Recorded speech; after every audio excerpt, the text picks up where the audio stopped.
बाकी लोग तो हवाई फायर करते हैं। अभी राहुल गांधी जी 65 साल से लॉलीपॉप खिला रहे हैं दुनिया को, जनता को। अरविंद केजरीवाल जी का तो क्या कहें, ये तो अब इन्हें फ्री बिजली पानी के अलावा कुछ आता ही नहीं। ये लगता है फ्री बिजली पानी का मॉडल लेके हर जगह जाएंगे और वोट मिल जाएंगे। इन्हें लगता है वोट बिकता है, ये इस गलत फहमी में रहते हैं वोट बिकता है। तो इन जवाब मिल जाता है, खैर हर हर इलेक्शन में जवाब मिल जाए। 8 साल से कोई छुट्टी नहीं ली, सुनिएगा, 8 साल से कोई छुट्टी नहीं ली। जब ये पीएम हाउस में आए तो वो 6-7 मकान होते करीब, मतलब ना 6-7 है, उसे लोक कल्याण मार्ग कहते हैं। अब अंदर कहाँ रहते नहीं मुझे नहीं पता, मैं कभी गया नहीं हूँ। तो वहां पे जब ये आए मोदी जी, सबसे पहले इन्होंने पता क्या काम किया, 19 ट्रक सामान वहां से निकलवाया। कहता मुझे इसकी क्या जरूरत, मैं तो इसके, ये तो मेरे काम का ही नहीं है सामान। अब भी एक कमरे में रहते। तो सर आज हम बात करेंगे गुजरात इलेक्शंस की, और उसमें एक बार फिर आपके जो प्राइम मिनिस्टर है नरेंद्र मोदी जी, उनकी पार्टी जीती है और बड़ा हंगामा है। और पाकिस्तान में भी बात की जा रही है कि इनका तो ख्याल था, यहाँ पे कई लोगों का ख्याल था कि शायद इस बार उनको टफ कंपटीशन मिलेगा। तो आप क्या बताएंगे सर, क्या कहेंगे कि कैसे आपको लगा कि इलेक्शन हुआ है और किस तरह से जीते हैं, और सबसे बड़ी वजह क्या है, वो भी गुजरात में, जिसके लिए उनका बड़ा, जैसे कहते हैं कि नाम एक तरह का लिया जाता था कि गुजरात के लोग बड़े नाराज हैं, या पाकिस्तान में और हर जगह कहा जाता था। तो इस लिहाज से आपको कैसे लगे ये सारी इलेक्शंस की एक्टिविटीज और सब कुछ, रिजल्ट स्पेशली? देखिए आरजू जी, शो पे बुलाने के लिए धन्यवाद। गुजरात का एक इम्पोर्टेंट इलेक्शन था, क्योंकि आपकी बात जो जीत हुई 54% वोट मार्जिन पे हुई। 50%, 54 मतलब अगर बाकी सारी अपोजिशन भी जुड़ जाती तब भी मिला के भी नहीं हरा पाती। तो ये एक बहुत बड़ा इंपॉर्टेंट चीज है। लास्ट टाइम जो इलेक्शन था, पास था बिटवीन कांग्रेस एंड बीजेपी, मतलब एक फाइट थी। अब की बात तो लैंडस्लाइड विक्ट्री ऐसी तो पिछले 30-35 साल में नहीं हुई। और ये टर्म होने के बाद आपको एक और चीज बताऊं, ये 7वीं बार बीजेपी आएगी, और मोदी जी के अंडर बीजेपी कभी हारी नहीं। और ये टर्म आते ही they will rule Gujarat for 32 years. ये भी एक इंडिया में रिकॉर्ड है, nobody has been able to rule a state for 32 years. इससे पहले रिकॉर्ड था सीपीएम का, वो भी टूट गया। 32 ईयर्स को मोटा मोटा देख लीजिए, 75 साल हो गए आजादी को। यानी कि 50% टाइम एक स्टेट को रूल करना बहुत बड़ी बात है, बहुत बड़ी बात है। और इनका वोट शेयर बढ़ा है, कांग्रेस का वोट शेयर घटा है, घटा है। अब तक की ऐसी लैंडस्लाइड विक्ट्री किसी के अंडर नहीं हुई। और ये था कि कांग्रेस ने जब अपना पूरा दमखम लगा दिया, वहां आम आदमी पार्टी भी खड़ी थी, ये भी खड़ी थी। देखिए गुजरात ने मोदी जी के अंडर ट्रांसफॉर्मेशन होते देखा। आपको एक छोटी सी स्टोरी बताता हूँ, ये भी सच्चाई है, ये आपको काफी लोग नहीं जानते होंगे। 95 में, देखिए मोदी जी का अगर आप बैकग्राउंड देखें, ये शुरू से आरएसएस के स्वयंसेवक थे, फिर ये संगठन मंत्री रहे, संगठक रहे हैं, प्रचार प्रमुख रहे हैं, कई सारे इन्होंने प्रचारी प्रभारी रहे हैं। तो इन्होंने कई सारे ऑर्गेनाइजेशनल जो रिस्पॉन्सिबिलिटीज होती वो देखी है। उस दौरान ये हर स्टेट में घूमे हैं। कभी हरियाणा का रिस्पॉन्सिबिलिटी मिल गई, कभी दिल्ली की मिल गई, कभी कहीं की मिल गई। ये गुजरात में नहीं थे, मोस्टली गुजरात के बाहर थे। इन्होंने 20 एक साल हर गली कोचा मोहल्ला छाना ये काम करते हुए, इंडिया का मोस्टली। उसके बाद फिर 1995 में इन्हें गुजरात भेजा गया, ये आपको सच्चाई बता रहा हूँ।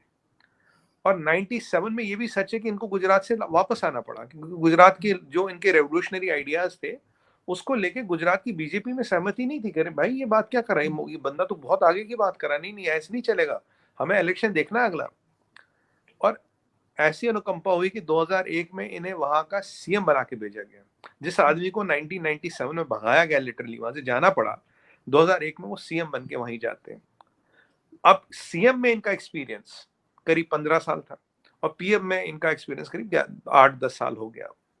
अगर आप ये एक्सपीरियंस ज्वाइन मिलाए तो 45 से 50 साल का experience as a politician on the ground, organisation, that is swayamsevak pracharak, society पे, गली कोचा मोहल्ले पे।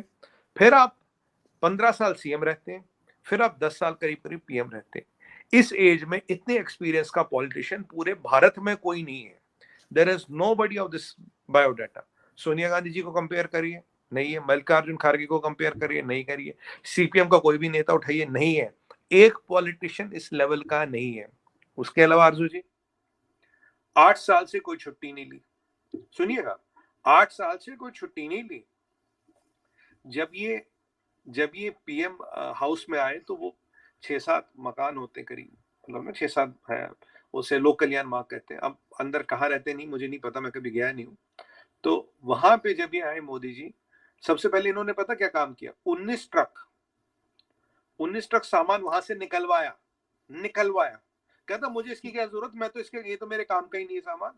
अब भी एक कमरे में रहते हैं, इतना मतलब मेंशन है वो, 6-7 मेंशन मान लीजिए आप, रहते हैं एक कमरे में। जैसे प्रचारक का जीवन था, अब भी वैसे ही जीवन। आपको एक और चीज बता दूं, लोगों को नहीं पता होगा या काफी को पता भी होगा, ये जो दाल चावल खाते हैं ना, खुद लेते हैं, इसके पैसे खुद देते हैं। एलपीजी अपने पैसे की लेते हैं, इनका एक नौकर है जिनका खाना वाना बनाता है, उसकी सैलरी खुद देते हैं। अपने जूते कपड़े मोजे भी खुद खरीदते हैं, ठीक है जी। सरकार से, जो सरकार भारत इतना बड़ा देश क्या दे रहा है प्रधानमंत्री को, एक रहने का घर, वो भी इसलिए क्योंकि एसपीजी का प्रोटेक्शन एक प्रोटोकॉल है उस घर का। और शायद बिजली का बिल, पता नहीं बिजली का बिल भी हो सकता खुद देते हो, ये मुझे नहीं पता। पर दाल चावल चीनी आटा गेहूं, नौकर की तनख्वाह, दूध चाय पत्ती, मोजा जूता कपड़ा अपने पैसे से खरीदते हैं। गुजरात में जब थे, जितना पैसा इकट्ठा हुआ वो तो दे आए वो अपने एम्प्लॉइज को, सबको, भाई इनसे बेटियों की शादी करना, तोशा खाने में जो है उसमें education of the girl child पे लगा दिया सारा। यहाँ he has not taken a छुट्टी for last 8 years now, एक छुट्टी नहीं ली, and he is uncorruptible, ये सबको पता है। और भारत जैसे देश में आप पे एक करप्शन का इल्जाम न लगना, almost 45 to 50 years of political career is almost impossible, and here is the man जिस पे वो इल्जाम नहीं है। टिकाना तो दूर की बात है, आरजू जी पहले लगे तो सही, आज तक कोई लगा नहीं पाया। अब जब ऐसे व्यक्ति है और इनका मंत्रा क्या है, डेवलपमेंट डिलीवर्ड, नहीं तो क्या होता है, देखिए जी हम 2030 में आपको ये दे देंगे, 2050 में ये दे देंगे, और 2070 में आप नंबर 1 इकोनॉमी बनोगे दुनिया की। कहता है यार किसने देखा, अगला इलेक्शन खत्म। इनकी विशेषता जो उन्होंने प्रॉमिस किया अगले इलेक्शन से पहले डिलीवर्ड, डेवलपमेंट डिलीवर्ड। मैं अपने नेशनल टीवी पे कई बार कह रहा हूँ, the USP of Modi is, 1 is a political genius, second it is development delivered. ये हवाई वादे नहीं है, हवाई किले नहीं है, मतलब ये नहीं इंशाल्लाह मतलब सब ठीक है हो जाएगा, कोई टेंशन मत लो। अगर सड़क का इन्होंने इनॉग्रेशन किया, फाउंडेशन स्टोन रखी, तो इनॉग्रेशन भी ये उसी टेन्योर में करते हैं। तो जब ये लोगों को डेवलपमेंट डिलीवर्ड दिख रही है, उनके दरवाजे पे आ रही है और 2 इलेक्शनों के बीच आ रही है, तो वोट तो उन्हीं को मिलेगा ना, बाकी लोग तो हवाई फायर करते हैं। अभी राहुल गांधी जी 65 साल से लॉलीपॉप खिला रहे हैं दुनिया को, जनता को। अरविंद केजरीवाल जी का तो क्या कहें, ये तो अब इन्हें फ्री बिजली पानी के अलावा कुछ आता ही नहीं। इन्हें लगता है फ्री बिजली पानी का मॉडल लेके हर जगह जाएंगे और वोट मिल जाएंगे। इन्हें लगता है वोट बिकता है, ये इस गलत फहमी में रहते हैं, वोट बिकता है। तो जवाब मिल जाता है, हर इलेक्शन में जवाब मिल। जय हिंद दोस्तों, लोकसभा चुनाव में अभी करीब 1.5 साल का समय है, लेकिन भारतीय जनता पार्टी ने उसकी तैयारी शुरू कर दी है।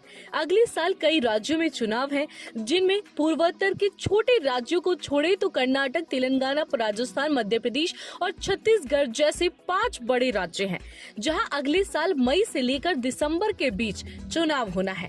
भाजपा ने इन राज्यों के चुनाव की तैयारी भी शुरू कर दी है। भाजपा के मुकाबले अगर दूसरी पार्टियों को, खासकर सबसे बड़ी विपक्षी पार्टी कांग्रेस को देखें तो उसकी कोई तैयारी नजर नहीं आती। राहुल गांधी जरूर भारत जोड़ो यात्रा कर रहा है, लेकिन वह चुनाव की कोई तैयारी नहीं है। उससे माहौल जरूर बदलता है, लेकिन चुनाव की तैयारी जमीनी स्तर पर करनी होती है। गुजरात में अमित शाह ने बीजेपी की न सिर्फ एक तरफा जीत सुनिश्चित कराई है, देखा जाए तो 2017 की भी भरपाई कर ली है। और ये सब मुमकिन हुआ है प्रधानमंत्री नरेंद्र मोदी के रोड शो, रेडियो और गुजरात के लोगों से उनके जुड़ाव की बदौलत।